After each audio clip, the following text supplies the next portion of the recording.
Have you ever tried to learn English but felt confused or stuck? Maybe you know some words and grammar, but speaking still feels hard. I've been there too, and I'm here to help. In today's video, I'll share simple tips that helped me go from feeling nervous to speaking confidently.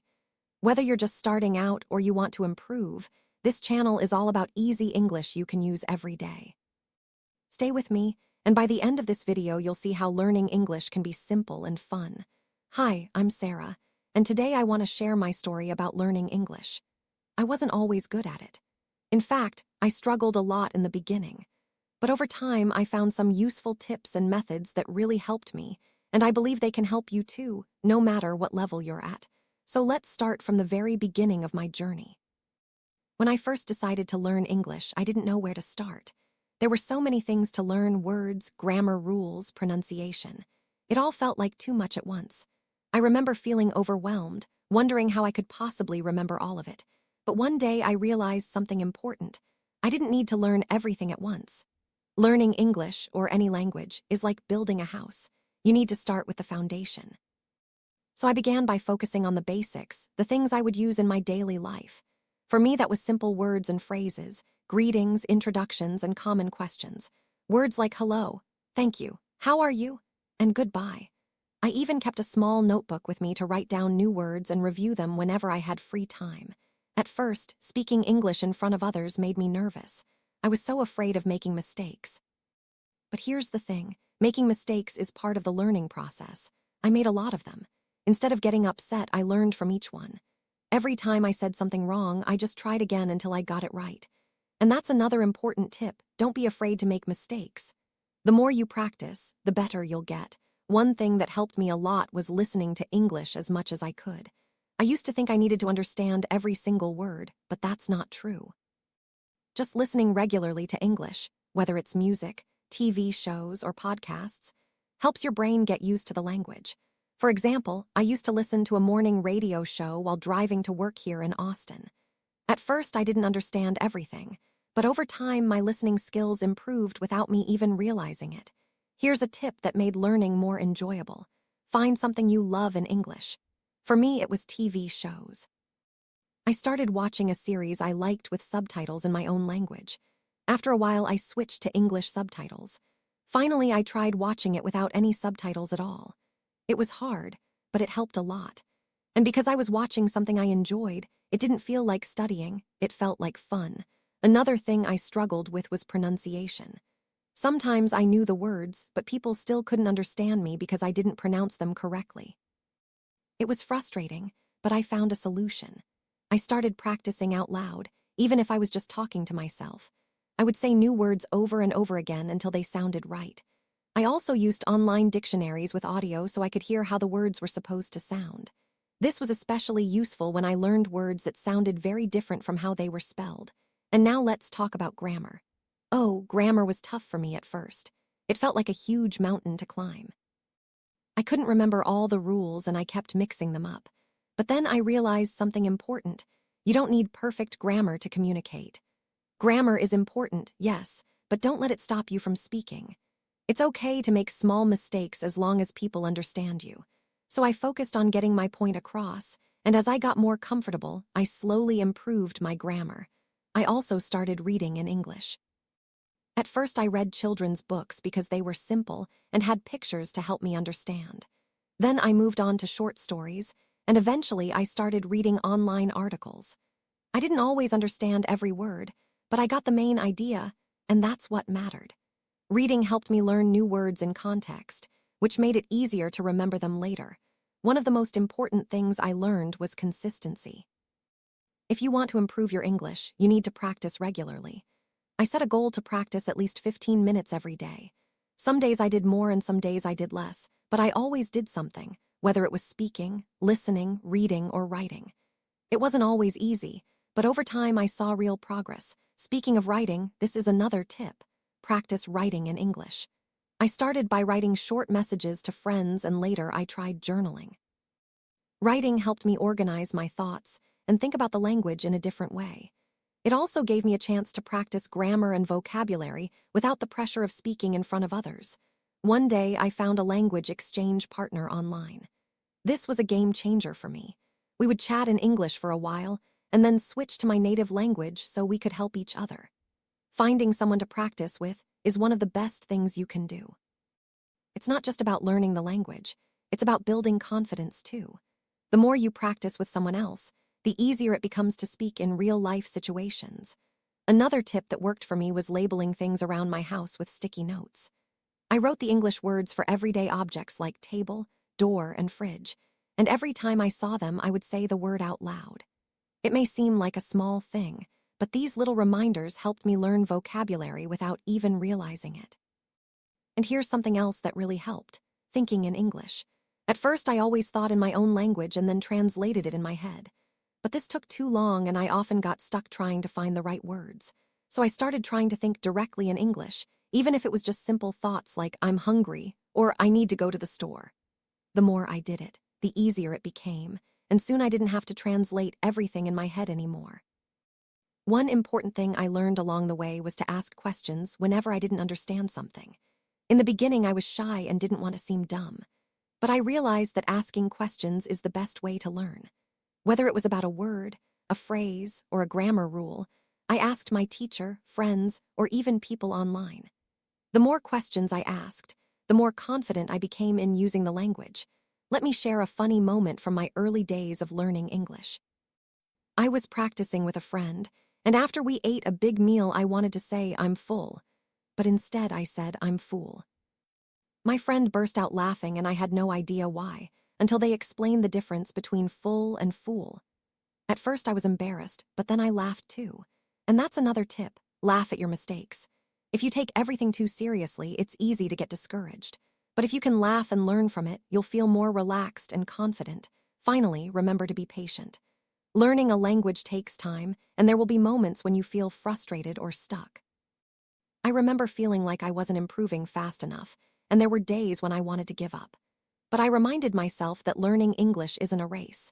Everyone learns at their own pace, and it's okay if it takes time. So to sum up, learning English has been a challenging but rewarding journey for me.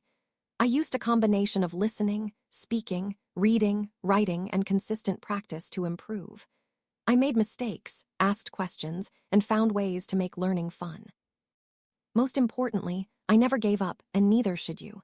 Whether you're just starting or you've been learning for a while, remember that every step you take brings you closer to your goal. Now it's your turn to put these tips into practice. Don't be afraid to make mistakes, ask questions, and find ways to enjoy the process. With time and effort, you'll get better, just like I did. When I first started learning English, I had to remind myself that it's okay to take time. There were moments when I felt stuck, like I wasn't making any progress. I'd study hard but still feel like I wasn't getting anywhere. However, I soon realized that even small steps, like understanding a new word or having a short conversation without getting nervous, were still progress. Sometimes the progress was so small that I didn't even notice it right away, but it was there. I learned that the key to learning a language is patience. You can't expect to become fluent overnight, and that's perfectly fine. For example, when I was living in Chicago, I found it challenging at first to use English in everyday situations. I remember the first time I ordered coffee at a cafe. My hands were shaking as I tried to ask for a cappuccino. The words didn't come out smoothly, and I felt embarrassed. But then I took a deep breath, and the barista was patient with me. After a few tries, I finally said it right, and I left the cafe with my coffee and a big smile. That small victory made me realize that even though I wasn't fluent yet, I was still making progress. So my advice is to be patient with yourself. It's normal to have good days and bad days. The most important thing is to keep going and never give up. One thing that helped me stay focused was setting specific goals. Saying, "I want to learn English," is a great idea, but it's a big, vague goal. To make it easier, I broke it down into smaller, more achievable goals. For example, one week I focused on learning 10 new words. I made sure to use them in sentences and practice them until I felt comfortable. The next week, I set a new goal to have a 5-minute conversation in English. These small goals kept me motivated because I could clearly see my progress. Every time I reached a goal, no matter how small it was, I celebrated. Whether it was learning those 10 new words or completing a conversation, I felt proud of myself, and that gave me the energy to keep going. Speaking of goals, I once set a really big one for myself, giving a presentation in English. It was for a work project, and I was terrified. I practiced for weeks, going over my speech again and again. I wanted to make sure I knew all the words and phrases I needed to use. When the day finally came, I was so nervous that my hands were shaking and I almost forgot some of the words. But I pushed through. I stumbled over a few sentences and even forgot a line or two, but I managed to get through the entire presentation in English. Afterward, I felt such a sense of accomplishment. It taught me that sometimes pushing yourself out of your comfort zone is scary, but it's the only way to grow. If I hadn't taken that step, I wouldn't have known how much I was capable of. Another thing that made my English learning journey more enjoyable was connecting it with things I loved. For example, I've always been a huge fan of football, soccer. I realized I could make learning English more fun by watching matches with English commentary. At first, it was difficult to understand the fast-paced talking, but over time, my listening skills improved. The more I watched, the more I could understand what was being said. Eventually, I didn't even need subtitles. The key is to find something you enjoy and make it a part of your learning process. It could be books, movies, music, or even sports. When you're having fun, you'll forget that you're learning, and that makes it a lot easier to stay motivated. One of the best parts of my journey was making friends from different countries who were also learning English. We would help each other with vocabulary, grammar, and even pronunciation. Since we were all at different levels, we could teach each other new things. Having a community of learners made everything more fun. We would laugh at our mistakes together, share tips, and motivate each other to keep going. I remember when one of my friends from Mexico City accidentally said, "I have hungry" instead of "I am hungry," and we all laughed. Mistakes are a normal part of learning, and having people who understand what you're going through can make the journey feel less lonely. Looking back, I'm amazed at how far I've come. There were so many times when I thought I'd never be able to speak English fluently. But here I am, sharing my story with you in English. If I can do it, so can you. Remember the tips I've shared. Be patient, don't be afraid to make mistakes, set achievable goals, and enjoy the process. It won't always be easy, but every step you take brings you closer to fluency. One day you'll look back and realize how much you've learned. You might even laugh at some of the mistakes you made along the way. But trust me, it will all be worth it in the end. After I started feeling more comfortable with English, I decided to challenge myself even more. I didn't just want to know the basics. I wanted to have real conversations, understand jokes, and even watch movies without subtitles. The idea was exciting but also scary. I reminded myself that this was just another part of the journey, and with each step forward, things that once felt impossible started to feel more reachable. One thing I noticed was that the more I practiced, the more my confidence grew. Confidence doesn't come all at once, though. It's like building a wall one brick at a time. For example, I used to get really nervous when ordering food in English. I would practice what I wanted to say in my head over and over before actually speaking. If the person at the counter asked me something I didn't understand, I would freeze. But after doing it a few times, I realized that people don't mind if you make mistakes. They just appreciate that you're trying, and they usually want to help. There was one time I went to a restaurant in New York City, and instead of asking for a spoon, I accidentally asked for a spin. The waiter looked confused, and I quickly corrected myself. We both laughed, and I realized that making mistakes isn't the end of the world. From then on, I stayed more relaxed when speaking English. If you're too stressed, it's hard to focus. But if you stay calm, your conversations will go much smoother. Another thing that helped me a lot was practicing with native speakers. I was lucky enough to have a friend who spoke English fluently, and they were always very patient with me. We would hang out, and whenever I made a mistake, they would gently correct me without making me feel bad. If you don't have a native speaker to practice with, don't worry. There are apps and websites where you can find language partners. This really helped me improve because I was hearing real, natural English with all the slang, expressions, and idioms that you can't always find in textbooks. Speaking of idioms, I remember the first time I heard someone say, "It's raining cats and dogs." I was so confused. I thought they meant actual cats and dogs were falling from the sky. Of course, I later learned that it's just an expression that means it's raining heavily. Idioms like this can be tricky at first because they don't always make sense when you translate them directly. But once I started learning and practicing them, I felt like I had unlocked a new level of English.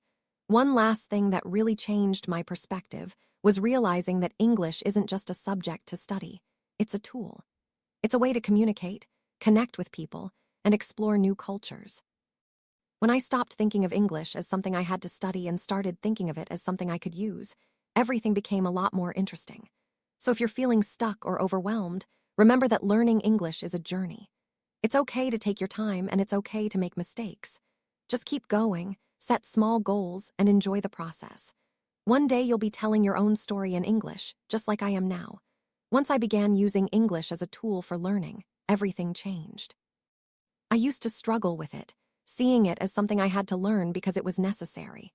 But once I started reading articles, watching tutorials on topics I was interested in, and talking to people from different countries, it no longer felt like a task. Instead, it became something I wanted to learn. English wasn't just another subject anymore. It became a key that opened doors to new knowledge, ideas, and connections. I remember one moment very clearly, a moment that made me realize how much progress I had made. I was sitting in my apartment in Dallas watching a superhero movie in English. It was one of those action-packed films with lots of fast-paced dialogue, jokes, and intricate plots. In the past, I always needed subtitles to follow along. I could never fully enjoy a movie in English without feeling like I was missing out on something important. But this time was different. I suddenly realized I was watching the movie without subtitles, and for the first time I understood everything. The jokes, the conversations, the story. Sure, I didn't catch every single word perfectly, but I got the meaning, and that was such an amazing feeling. It was like all the hard work I had put into learning English was finally paying off. All the hours of reading, listening, and practicing had led to this moment where I could enjoy something completely in English without needing help. I felt incredibly proud, and it's a moment I'll never forget. Yet it's funny, because when I started learning English, I never thought I'd get to this point. The idea of watching a movie or holding a conversation without stumbling seemed so far away. But that's the thing about learning a language. It's all about the small steps you take every day. It's not about making huge leaps overnight. It's about consistency. Every little bit of effort counts, and over time, those small efforts add up in ways you don't even notice at first. There were many days when I didn't feel like studying. Some days I was tired from work or just didn't have the motivation. But I always made sure to do something small, even if it was just listening to an English podcast while I walked to the grocery store or reviewing a few new vocabulary words before going to bed. Those small actions didn't feel like much in the moment, but over time they made a huge difference. One thing I learned during my journey is the importance of celebrating your victories, no matter how small they may seem. Learning a language is a huge achievement, and you should be proud of every step you take. Whether it's understanding a simple sentence, using a new word correctly in a conversation, or making someone laugh with an English joke, these are all victories worth celebrating. Don't wait until you're fluent to celebrate. The process of learning is where the real growth happens. Every time you successfully use English, you are making progress. It's easy to get caught up in thinking that fluency is the only goal, but there's so much value in the journey itself. So where am I now in my English learning journey? Well, I can confidently say that I'm fluent. I can hold conversations, watch movies, and read books without much trouble. But that doesn't mean I've stopped learning. English, like any language, is always changing, and there's always more to discover. I still come across new words and expressions, and yes, I still make mistakes sometimes. But I've learned to embrace that. Mistakes are part of the process, and I no longer feel embarrassed by them. What's more, I've come to love learning, not just English, but everything that comes with it. The people I meet, the cultures I learn about, the new experiences that come from being able to communicate in a different language. I guess what I'm trying to say is that learning English isn't just about reaching a destination. It's about the journey. It's about the ups and downs, the challenges and the victories, and everything in between. And if you stick with it, you won't just learn a language, you'll learn a lot about yourself along the way. I want to share a piece of advice for anyone out there learning English. Don't give up. Keep going, even on the days when it feels hard or when progress seems slow. And most importantly, enjoy the ride. One day you'll look back and be amazed at how far you've come. I know I certainly was. After I became comfortable with everyday English, something new came up that I wasn't expecting: formal English. This is the kind of English you use in professional settings, like writing emails for work or speaking in a more serious, respectful tone. It's one thing to chat with friends or order food at a cafe, but it's a completely different challenge when you need to sound professional. I realized that while I was doing well with casual English, I still had a lot to learn about using the language in formal situations. So I shifted my focus to learning formal phrases and polite expressions. I wasn't sure where to start, so I began by looking at examples of formal emails and conversations online. One thing I noticed right away was how important politeness is in formal English. For example, instead of saying, "Give me the report," you'd say, "Could you please send me the report?" Instead of saying, "I don't agree," you might say, "I'm afraid I have to disagree." It's all about softening your tone to sound more respectful.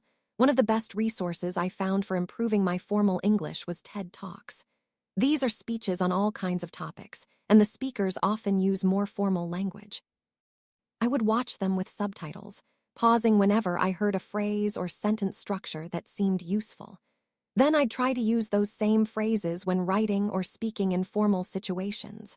Around the same time, I had to give a presentation in English for a job interview. This wasn't just a school presentation. It was for a part-time job at a company in New York where English was the main language. Part of the interview process was giving a short presentation on a project I had worked on. I spent hours practicing and made sure to prepare answers to typical interview questions like, "Why do you want this job?" And "What are your strengths and weaknesses?" Here's a tip. If you ever find yourself in a similar situation, practice speaking out loud in front of a mirror. It might feel strange at first, but it really helps. I looked at myself in the mirror, pretended I was talking to the interviewer, and went over my answers again and again. It helped me feel more confident when the actual interview day came. And guess what? I got the job. That was a huge milestone for me. I wasn't just using English in casual conversations anymore. I was using it in a professional setting, and it felt incredible. Working in an English-speaking environment taught me even more about how language changes depending on the situation. In the office, I started to notice something I call business English. It's a bit more formal than everyday conversation, but not as stiff as formal writing. There are phrases people use all the time in meetings or emails, like circle back, touch base, or moving forward. At first, these expressions sounded strange to me, but after hearing them again and again, I started using them too. I also learned how important it is to listen and understand in professional settings. Communication isn't just about the words you use. It's about how you use them to build relationships with coworkers, clients, and friends. Whether it's contributing to a meeting, responding to feedback, or working through disagreements, it all comes down to how well you communicate. Through this experience, I also improved my writing skills. I had to write emails, reports, and longer documents in English. Writing is different from speaking because you have more time to think, but that also means you need to be extra careful about grammar and word choice. At first, my emails were too long and my tone wasn't quite right, but over time, I got better. A helpful trick I found was to read well-written materials, like emails from my manager or reports from other teams. I paid attention to how they structured their sentences and which words they used. Then I tried to imitate that style in my own writing. It's funny, I never thought reading work emails would be part of my English learning journey, but it turned out to be one of the most useful tools for improving my professional English. And little by little, I got better at it. As I continued in my job, I realized just how important listening and understanding are in fast-paced work environments. Conversations often happen quickly. In normal situations, people might slow down or repeat things if you don't understand. But in a workplace, especially during meetings, people tend to speak fast, use technical terms, or throw around industry-specific words. This can make it difficult to follow the conversation if you're not well prepared. When I started working at a company in New York, I noticed that in meetings everyone talked fast, used business jargon, and it was easy to feel lost. I realized I needed to do something to keep up, so I made some changes that really helped me improve my understanding of English in professional settings. The first thing I did was start taking notes during meetings. At first, I didn't write down everything because I couldn't keep up. Instead, I focused on writing down important words or phrases that I didn't understand. Later, I would look up those words or ask someone for their meaning. Over time, I built up a list of common words and terms that were used regularly in my field. For example, words like KPIs, ROI, or benchmarking were thrown around in almost every meeting. Once I understood them, I felt much more confident. Taking notes helped me stay engaged and understand the discussions better. One of the most important things I learned was to never be afraid to ask questions. If I didn't understand something during the meeting, I would ask for clarification. There is absolutely no shame in asking questions. In fact, it shows that you are paying attention and that you want to understand things clearly. Asking for clarification actually made me feel more confident because I knew I was getting the right information. My colleagues appreciated that I was trying to get things right, and it helped me become more comfortable in those fast-paced conversations. Another thing I did was start listening to podcasts about business and work-related topics in English. Living in Dallas, I had to commute for work, so I used my travel time to listen to podcasts. This was a great way to expose myself to professional English. In the beginning, I had to pause and rewind a lot because the speakers would talk quickly and use words I didn't know. But after a few weeks, I realized that I was understanding more and more without needing to pause. My brain was adjusting to the speed and vocabulary that people use in the workplace. This made me feel more confident when I had to listen to fast conversations in meetings or at work. One of the biggest steps that helped me improve was when I had the chance to travel for a business trip to London. It was my first time being fully surrounded by English speakers. Everything, from ordering food in restaurants to attending business meetings, was done in English. I had to think in English all the time, and this experience really pushed me to improve quickly. Being in an English-speaking environment helped me get used to hearing and speaking English all day. It was one of the best learning experiences I've ever had because it forced me to use the language constantly. If you can, I highly recommend traveling to an English-speaking country, even if it's just for a short time. But if traveling isn't possible, you can create an English environment at home. Surround yourself with English media like TV shows, podcasts, or conversations. The more you expose yourself to English, the faster you will improve. Watching videos or listening to English conversations will help your brain get used to the language, and over time you will notice improvement. Looking back, I've come a long way from feeling nervous and confused in fast-paced conversations to feeling confident and comfortable. I've learned that mastering a language takes time, patience, and a lot of practice. But it's not just about learning words. It's about connecting with people and understanding different cultures. So if you are still on your English learning journey, keep going. Every step you take brings you closer to fluency, and every mistake is a lesson that helps you grow. There's always more to learn, but remember, it's worth it. Thanks for watching. I hope these tips help make learning English easier for you. If you found this video helpful, please give it a thumbs up and don't forget to subscribe to Simple Spoken English for more lessons and tips. Also hit the notification bell so you never miss a new video. If you have any questions or want to share your own tips, leave a comment below. I'd love to hear from you. Keep practicing, and I'll see you in the next video.